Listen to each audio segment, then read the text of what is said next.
He told me he was taking our son to the park for the afternoon. Turns out, he was introducing him to the woman he'd been cheating with for months.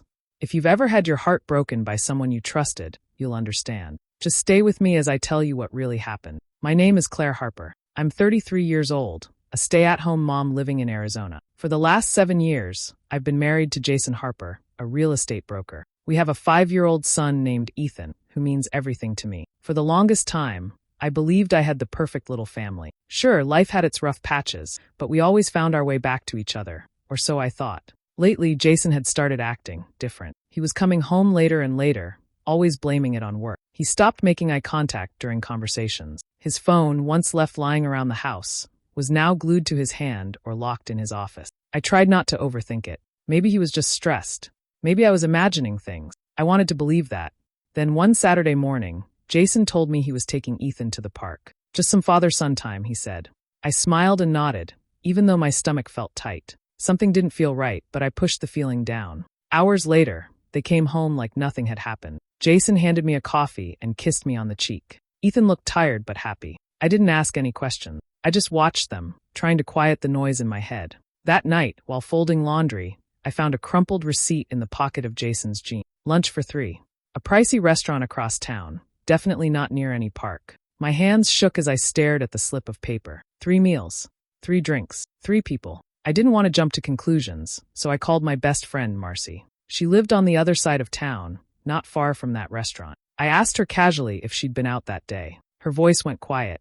Claire, I wasn't going to say anything unless I was sure. But I saw Jason today. He was at that restaurant. And Claire, he wasn't alone. He had Ethan with him. And there was a woman. Young. Maybe mid-20s. Blonde. They looked close. It felt like the air had been knocked out of me. I sat there, still holding the receipt, as tears filled my eyes. He lied to me. Not just about lunch, not just about the park, but about our whole life. And worst of all, he brought our son into it. That day changed everything. After Marcy's call, I couldn't sleep. I couldn't eat. My thoughts kept going back to the woman. Who was she? How long had she been around my son? What did she mean to Jason? I replayed the image in my mind over and over again. Jason, Ethan, and some young stranger, laughing at a restaurant like they were a family. I needed answers. Real ones. Not guesses or assumptions. So I did something I never thought I'd do. I hired a private investigator. His name was Cal Monroe, a quiet, middle-aged man who didn't ask questions beyond what was necessary. I gave him Jason's schedule and told him to find out who the woman was. While Cal worked, I waited. Pretended everything was normal. Smiled at breakfast. Made Jason his favorite dinners. Kissed him goodnight, even though I wanted to scream. Within a week, Cal delivered. A man of few words, he handed me a small envelope. You should sit down before you open it, he said. Inside were photos. Jason and a young woman at a petting zoo. She was tall, maybe mid-20s, with long blonde hair and a floral dress. In every picture, she was smiling. Jason was too. And there, between them, was Ethan, holding their hands. Laughing, looking comfortable. The woman's name was Lindsay, 26. Worked in a boutique downtown. No kids. No past record. Just my husband's new life. I stared at those photos for hours. My heart broke over and over again. And then, somewhere between one breath and the next, that heartbreak turned into something else. A cold, quiet fury. I thought back to when Jason and I met. I was 24, working 2 jobs, living with roommates. He was charming, ambitious, full of big dreams. We built a life together, bought a tiny home, worked through money troubles, celebrated each promotion. I supported him when he went back to school, held things down when he worked weekends. But everything changed after his last promotion. He started dressing nicer, getting home later, becoming distant. I thought he was just adjusting to the pressure. I didn't see the signs. Or maybe I just didn't want to. Now, I watched him come home night after night, lying straight to my face. Long day, he'd say. I missed you guys. And I'd nod, pretending to believe him. I wasn't going to scream. I wasn't going to cry anymore. I was going to wait. Plan. Watch him dig his own grave. I knew I couldn't confront Jason yet. Not until I had everything I needed. I didn't want an apology. I wanted justice. And I wanted to do it the smart way. So I started collecting proof. Quietly, carefully, like a woman on a mission. While Jason slept, I'd sit at the kitchen table going through our shared phone record. I found dozens of calls to the same unknown number, Lindsay's. I took screenshots. Then came the texts. He'd deleted most, but not all. A few messages to Elle slipped through, talking about missing her smile and our weekend plan. I saved everything. Next were the bank statements. Charges for restaurants we'd never visited together, hotel stays, and shopping sprees at stores I'd never stepped foot in. He wasn't even trying to hide it well. I opened a hidden folder on my laptop and started storing every piece of evidence. Dates, times, receipts.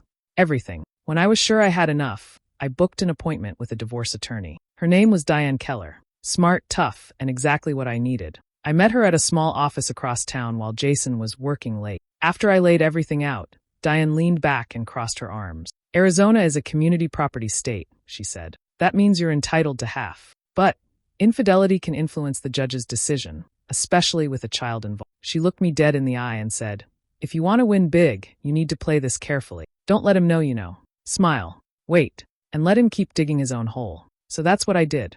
I started playing the role of the happy wife. I made dinner every night. I laughed at his jokes, even the ones that weren't funny. I kissed him goodbye in the mornings and welcomed him home like nothing had changed. All the while I was watching, listening, saving. He started going on more business trips. Each time, I gave him a warm hug and told him to have a safe flight. Then I'd call Cal, my private investigator, who tracked every movement. Photos. Times. Locations. Lindsay was always with him. One time, Jason came home with a small stuffed animal from a conference. He gave it to Ethan like it meant something. I smiled, said thank you, and added the receipt I found in his suitcase, bought from a gift shop in Sedona, not the city he claimed to be in. Every lie he told became a piece of my puzzle. Every excuse he gave became part of the case I was building. And he had no idea. He thought he was in control, living his double life while I stayed home, clueless and waiting. But I wasn't waiting anymore. I was preparing. Because when the time came, I wouldn't just walk away. I'd walk away with everything. It happened on a Sunday evening. Jason had taken Ethan out for the day, another dad and son trip. When they returned, I knelt to help Ethan take off his shoes. He looked up at me and smiled, his eyes full of innocence. Mommy, he said, Daddy says Lindsay is my new friend. I froze. My hands stopped moving, my heart dropped. I looked at Jason, who was already walking into the kitchen like he hadn't heard a thing. My 5-year-old had just confirmed what I feared the most. Jason wasn't just sneaking around behind my back anymore. He was pulling Ethan into it, making him part of his fantasy life. I held it together long enough to tuck Ethan into bed. I read him his favorite story and kissed his forehead, just like every night. But the second his bedroom door closed, I grabbed my phone and called Marcy. She came over in minutes. I didn't even try to pretend I was okay. As soon as I saw her, I broke. I cried like I hadn't in years, loud, messy sobs that came from somewhere deep. Marcy held me and let me fall apart. I can't believe he's doing this, I whispered. I can't believe he told Ethan she's his friend. Marcy pulled back and looked me straight in the eyes. Claire, you already caught him. Now make him pay. Her words hit hard and stuck. I wiped my tears and nodded. The next day, I bought a voice recorder and started using my phone's voice memo app. Anytime Jason said something shady or suspicious, I saved it. I also began printing every email, every financial statement, every odd text message. I organized everything in a folder and kept it hidden where I knew he'd never look. At first, Jason didn't notice anything different. But over time, he started to feel something shift. Maybe I wasn't as cheerful. Maybe I asked one too many questions. He got defensive. Cold. He'd snap at me for no reason, accuse me of being too nosy or too sensitive. When I asked if he was seeing someone, he laughed and said I was imagining things. You really think I have time for that? He scoffed. I smiled and nodded. You're right. I'm just being silly. He seemed satisfied with that, at least for the moment. But when I hugged him that night, it wasn't out of love. It was out of strategy.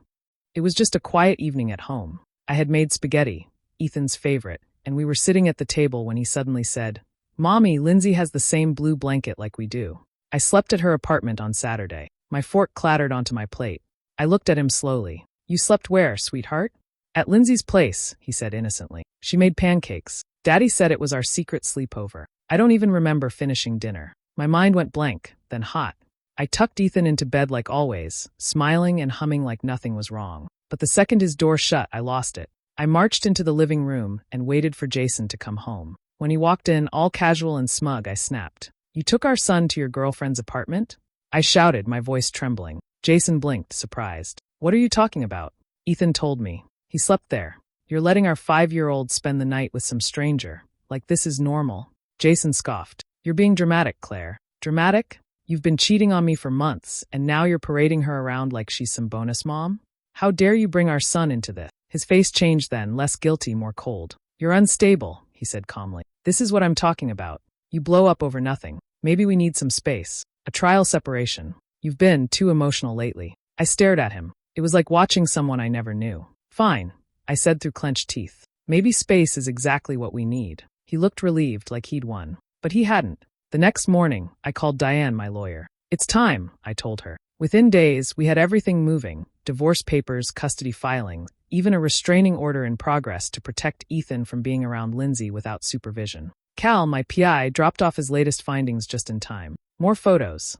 Jason and Lindsay walking through a furniture store, holding hands, pointing at couches and beds, setting up their perfect little life. Without me. Without shame. I stared at the photos, feeling my heart go numb. They were shopping for a future they thought was already there. But they forgot something. I wasn't gone yet. I spent the next few days locking things down, freezing joint accounts, making copies of house documents, quietly preparing everything. I even updated the locks, one by one. Jason thought he had outsmarted me, but he didn't know that while he was building a new life behind my back, I was building his downfall. He had crossed the final line. Now it was my turn.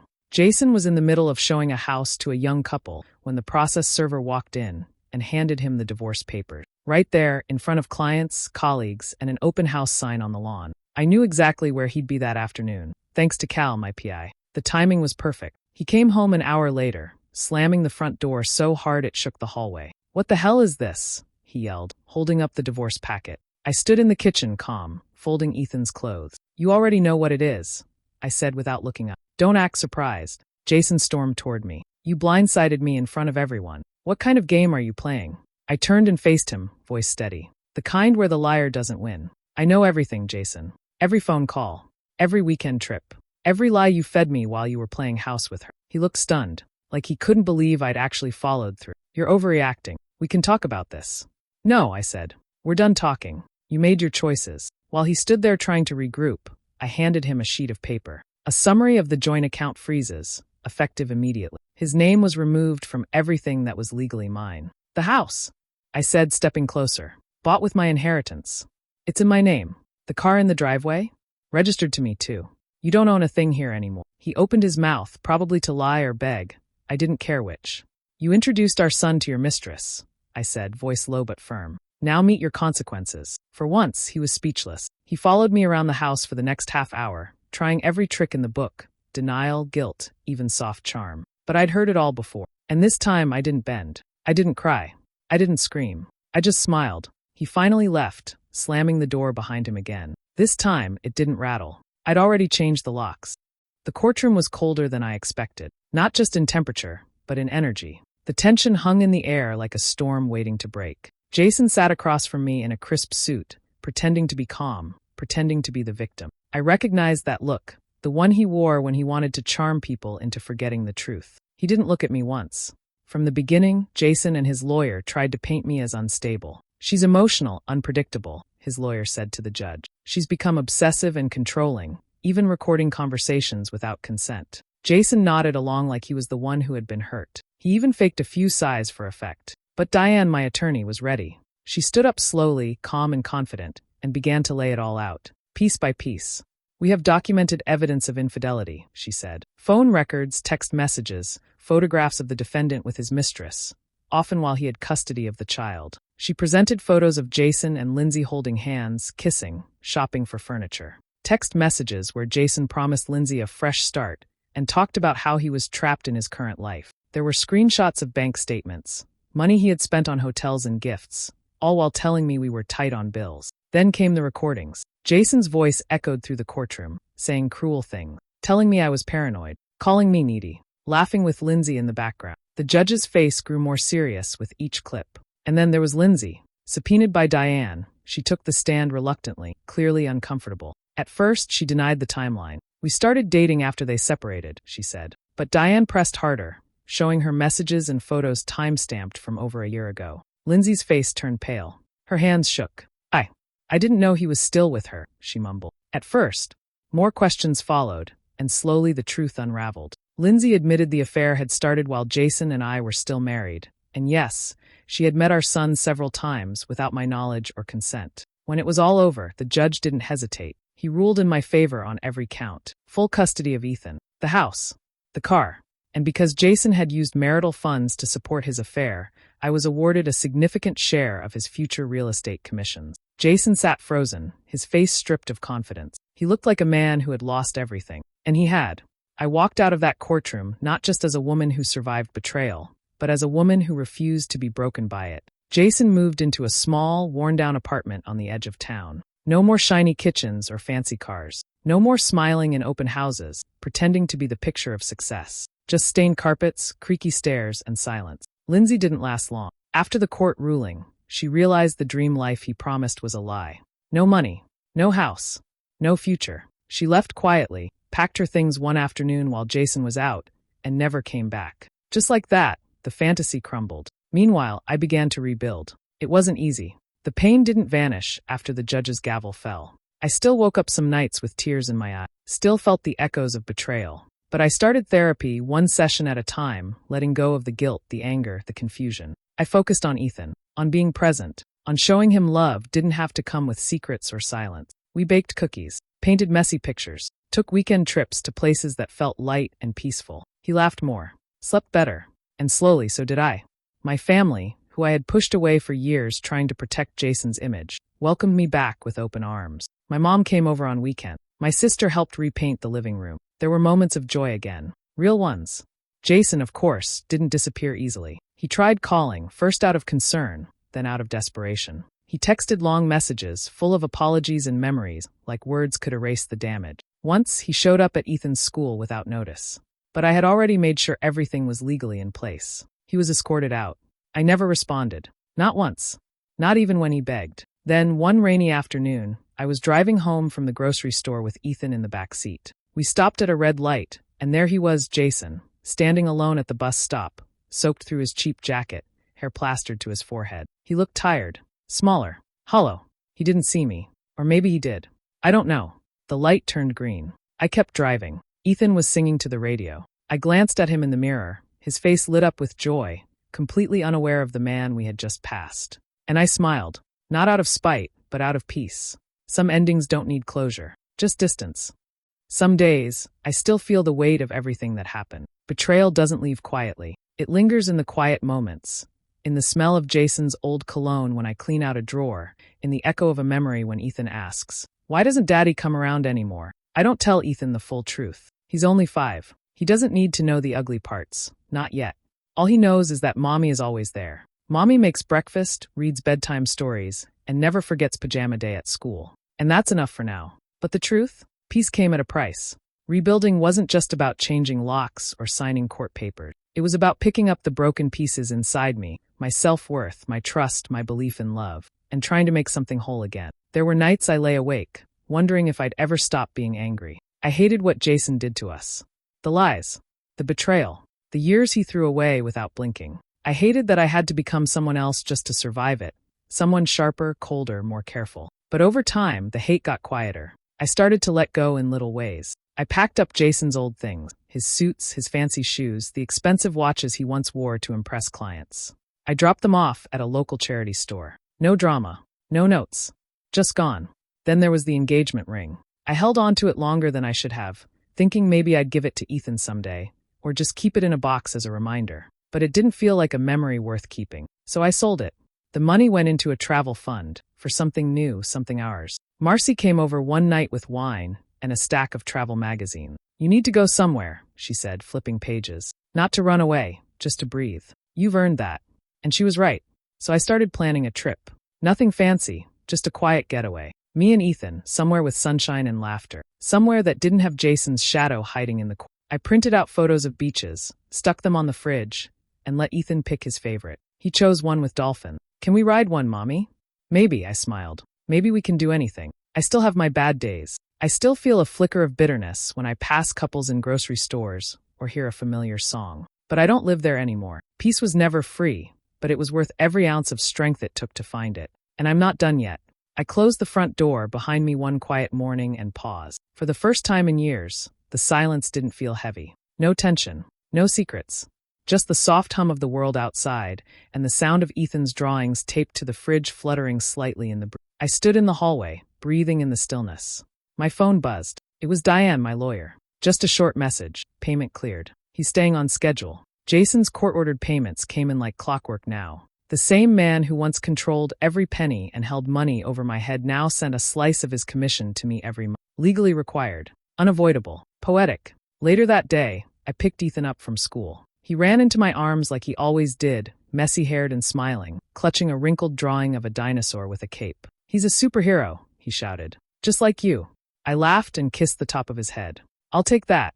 We climbed into the car, my car now. The same one Jason used to flaunt when closing deals, the one he washed obsessively and drove like it was part of his identity. Now it was covered in Ethan's crumbs and had a juice box in the cup holder. And I loved it that way. As we pulled out of the school parking lot, Ethan looked at me from the back seat. "Mommy," he asked. "Yes, baby?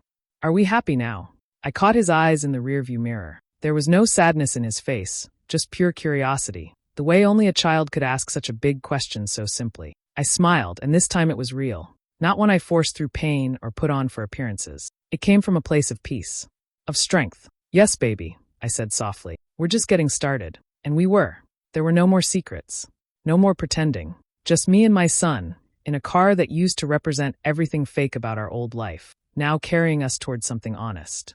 I didn't need revenge anymore. I had peace, a future, and a little boy who thought I was a superhero. That, to me, was the last laugh. What would you have done in Claire's shoes? Walk away for good or give him one last chance? I'm really curious to hear your thoughts, so drop a comment and let's talk about it. And if stories like this speak to you, make sure to subscribe and hit that notification bell so you don't miss the next one.